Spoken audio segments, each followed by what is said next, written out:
going on, you guys? Welcome back to another video, and I hope everyone's having a great day. If you're new, welcome. My name is Jai, and welcome to my channel. Be sure to like, comment, leave your comments down below for any video suggestions you want me to react to. We are back. Now to remind you, I do gaming, reactions, review, the whole nonchalant, and more stuff will continue to evolve in this channel. We are back with WANSEE Part 3, and the last part. This is resuming. We have a true horror road trip. So sit back, relax, and let's get it. This happened about 4 years ago, in December of 2015. Me and 5 of my friends have our own business editing photos and videos for social media content creators. And because of this, we tend to have a lot of spare time on our hands. We used to go on road trips to a local lake that has a few nice spots to camp at, and a ski resort. We usually went there on our days off. One week, the 6 of us finished all of our projects early, so we had a few days off. We decided to drive to the lake. I won't be using their real names for obvious reasons, so I'll call them Kevin, Steven, Brittany, Katie, and Josh.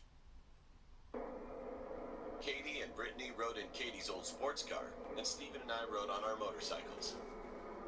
Usually, Kevin and Josh took Steven's Jeep. But on this trip, Josh had just bought a new Sprinter van, which the previous owner had converted into a 2-person camper, so Kevin decided to ride with Josh.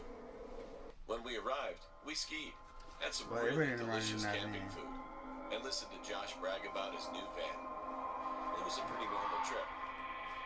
On the last day, we all packed up to head home. About 2 hours into the trip back home, we were a little hungry, so we stopped at a gas station to grab some snacks. We all parked our vehicles outside and went into the gas station together, which was kind of foolish. We were in there maybe 4 or 5 minutes, and the car's door was left open the whole time. What? When we came outside, we had a huge shock waiting for us. It was gone. Josh's van was gone. That's your fault, Josh. There was a huge dent on the side of Katie's car, and another dent on the side of an old truck in the parking lot, which I assume belonged to an employee. We were so panicked at that moment, so we immediately called the police. But since we were a little off the grid,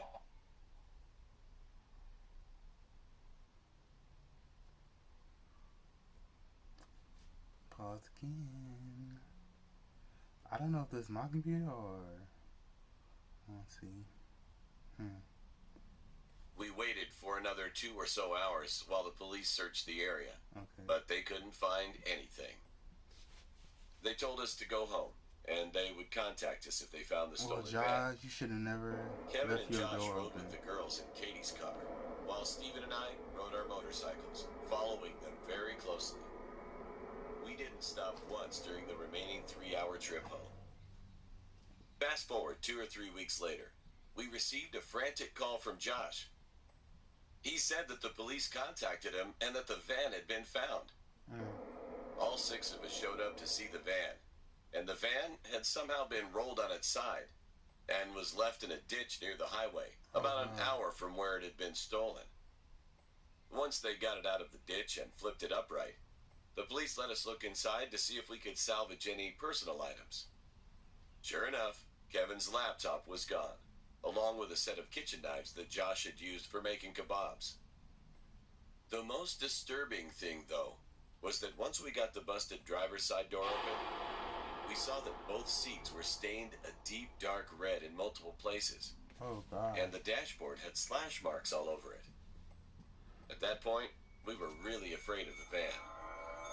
Josh let the police take the van for further inspection, but we never heard what happened to it, or who the beloved belonged to.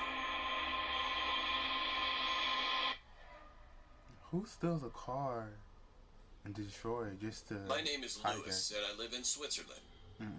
This story happened 5 years ago during the winter holidays.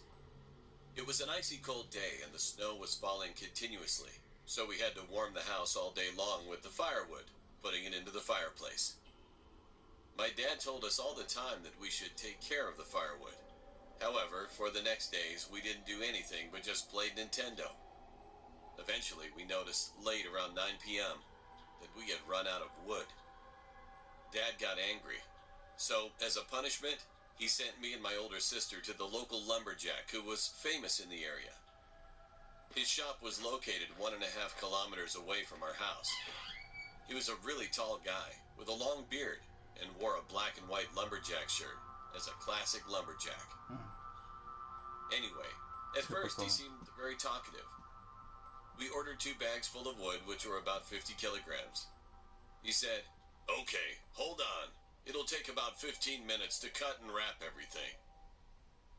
All of a sudden, my sister had to go to the restroom. He said that he would let her know where the toilet is, so she followed him. I was waiting for about 15 minutes, and then I noticed the place was silent. I saw neither my sister nor the man. I called my sister's name, but there was no answer. Then I got a message from my dad that if we bought the wood, then we should come home immediately. According to the local news, the police were looking for a serial killer in the village 50 kilometers from here. Oh, God. Dad also attached a picture, and unfortunately, he looked very similar to the lumberjack. My heart dropped. I wanted to scream, but then he came with the bag of wood suddenly. He was smiling, but I could feel that something was weird. He looked joyful. "Please, ask me where's your sister," he said and winked at me. "She's certainly not far away from you." Oh. Then I noticed the red stains on his shirt. I nervously opened a wood sack. And the pink hair clip of my sister came out. I was full of anger. I grabbed a wooden bag with all my strength and hit the man. Ooh, there you go. He screamed and fell on the floor. And I pulled out my pocket knife and stabbed him. Ooh. 2 or 3, many times. Ooh, yeah. Suddenly I heard a loud scream out of nowhere. "Stop, Louis!" It was my sister. "That was a prank!" She was crying. I couldn't think straight. My head was all messed up. What have I done? I killed the wrong guy. I dropped the knife and stared at his cold body. But then I recognized that I had no time. I knew that we had to get rid of this body quickly while we were still alone in the shop without employees or customers. So I quickly looked around and found a hidden room, which was locked. We kicked the door and pushed it inside. I'm confused. And we were about to turn on the light in the room to find a cover, but then what I found was a huge shock. The room was full of people who had been cut in several pieces. And the floor was covered with blood. The lumberjack was the real serial killer. We were so terrified that we quickly covered him with some fabric and then ran out of the shop. We ran home as fast as we could. My dad asked us what happened, but we couldn't tell our parents anything. Since that day, we always made sure that we keep enough wood before the heavy snow. I'm still wondering if the police found all the bodies at that shop. Searching, I had a dream that changed my entire life. My name is Melanie. This happened when I was 6 years old. 6-year-old. In 1989, I lived in San Bernardino, California. One night, after watching my favorite TV show, I decided to sleep with my mom. I used to sleep alone, but somehow I went to her bed and she smiled at me. While I was sleeping with her, I had a dream that I was at a park. It was sunny, and there were a lot of big trees around. I was in the car, and my mom was standing on the corner of the sidewalk. I struggled to open the door, but it didn't open at all. As I was pounding on the back of the car window, crying for her to help me, she just stood there, smiling and waving to me. Then I woke up, crying hysterically. Mom also woke up and rubbed my back, asking what was wrong, but I couldn't bring myself to repeat the horrible dream. Nothing. I told her and fell back asleep without any more bad dreams that night. After a year, we moved to Las Vegas, and I was getting ready to turn 7 in a couple of weeks. My older brother, sister, and I went to the airport to visit my aunt who lives in Washington for a while. After finishing check-in, we went through security and got ready to board the plane. When I looked back at my mom, she was smiling and waving at me. It was the same way as in my dream. I couldn't dismiss the weird feeling during the flight. But despite the anxiety, we eventually arrived at my aunt's house peacefully. We were about to have a big party since my birthday was coming. And on my birthday, my mom called to greet me and said that she loves me. That was the last time I ever heard her speak. Everything was alright. I was so happy at the time. I was waiting for my mom to come over here and spend time with us. A few days later, my uncle told us to sit down in the living room as he had something very important to tell us. I noticed that my older sister was sitting in the corner chair and was crying quietly. He proceeded to tell us that my mother was no longer with us. At first, I couldn't understand what he was saying. He then told us that she died from a car accident. There was nothing more devastating than that day. Everybody in the living room was crying with such piercing sadness. Now I've grown up, but I still have dreams of my mom smiling and waving at me. I hope this story urges whoever is watching this video to cherish your loved ones, because it could be the last day you see or speak to them. Wait, let me say something. That's crazy because I think I had like a similar dream about my mother, but it was like years prior. And it was just crazy. It was basically about her passing on. Then a couple years later, happened. Like, it's crazy. Like, God works in mysterious ways, and like having these dream visions. It's just crazy.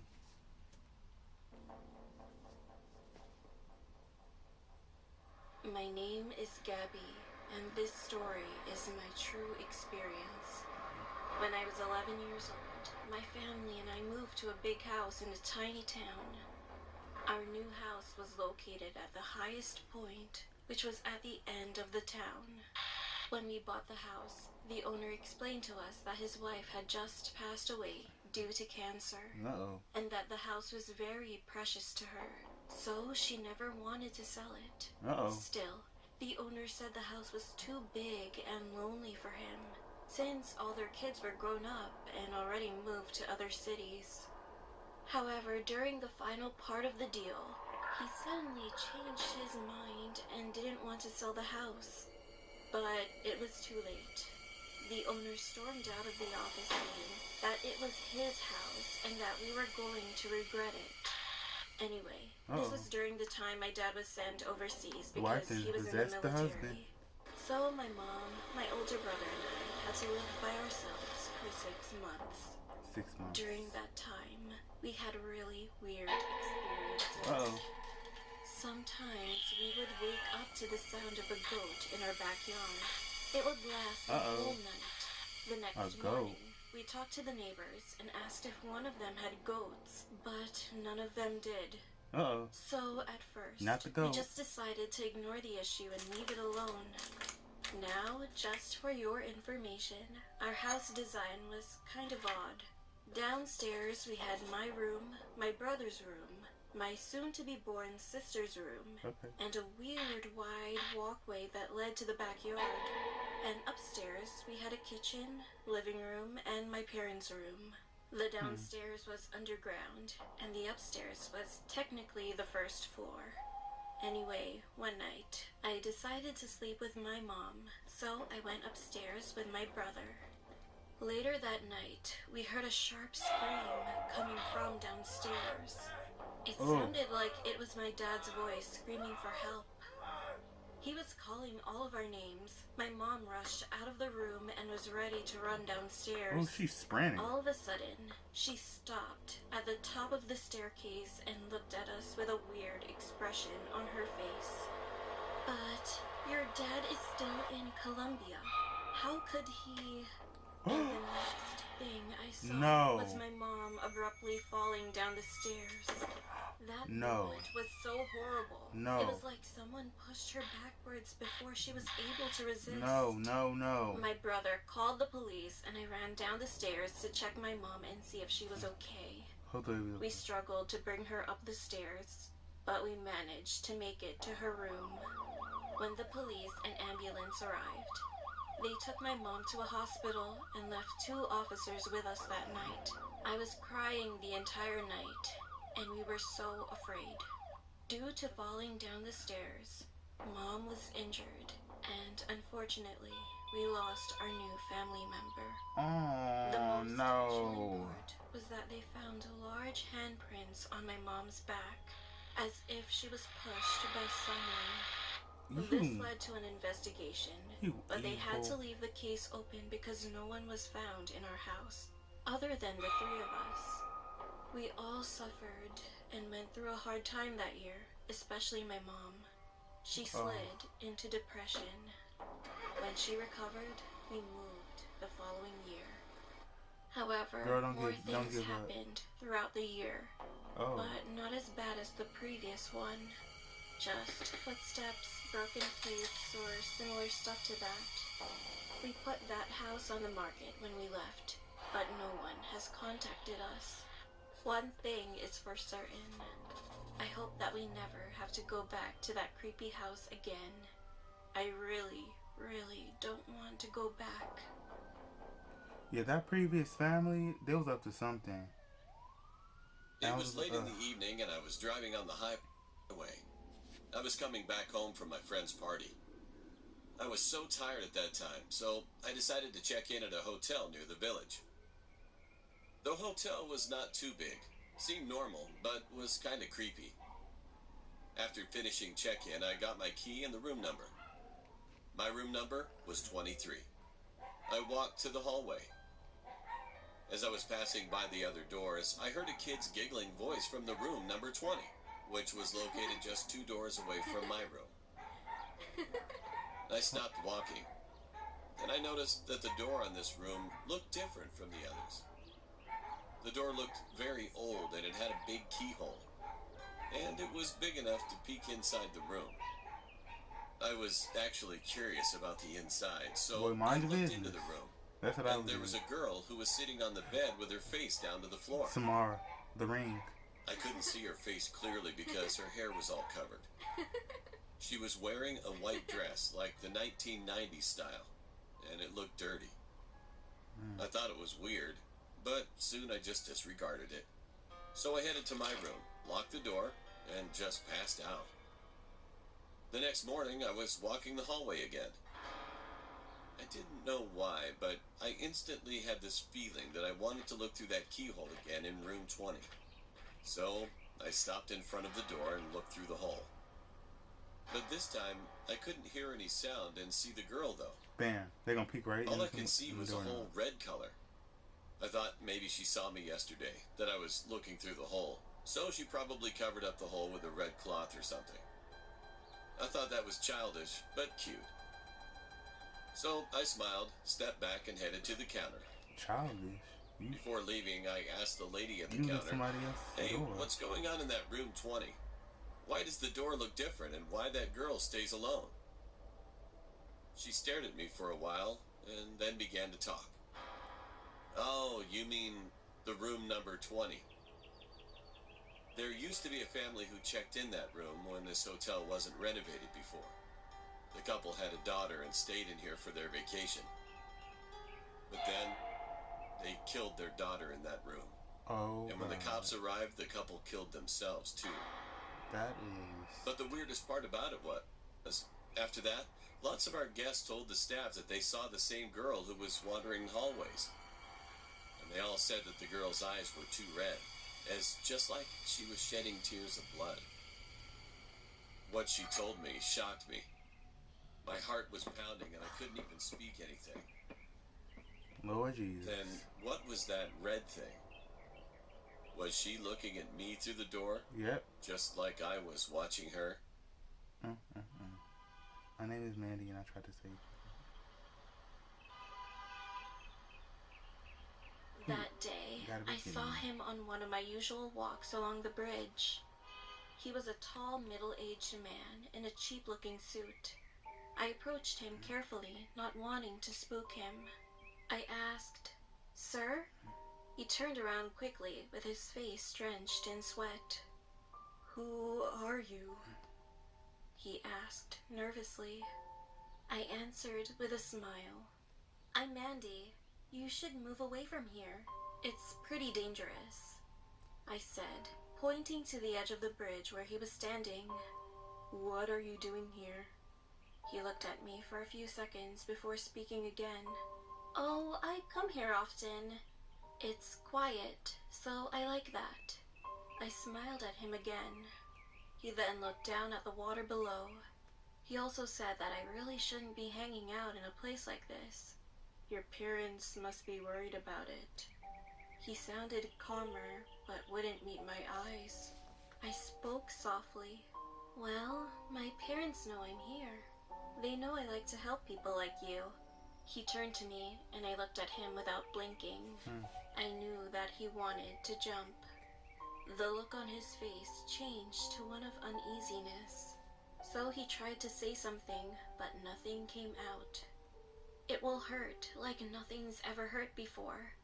And it's just a fall, but the aftermath is even worse." His eyes widened and he shouted, "Get out of here, kid. You don't even know what you're talking about." He sounded more alarmed than angered. I continued to look at him as he breathed heavily. Then I slowly pointed to the pictures and flowers attached to the railings just behind him. "Actually, I do." He looked in the direction I was pointing, taking a few seconds to process what he was seeing.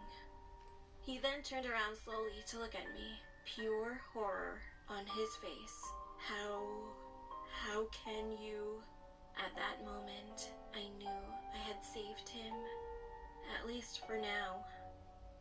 He stood there for a moment longer, frozen and unsure of what to do. Then he didn't say any words, simply turned around and ran as fast as he could. I dropped my shoulders and breathed a sigh of relief.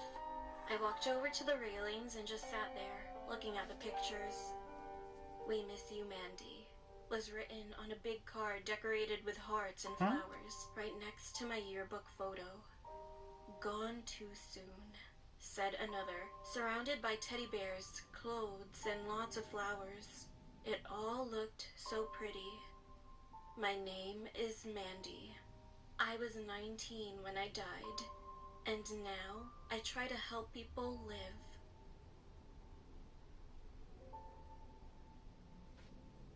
Oh, that's interesting. Okay. This last part was wow. Wow.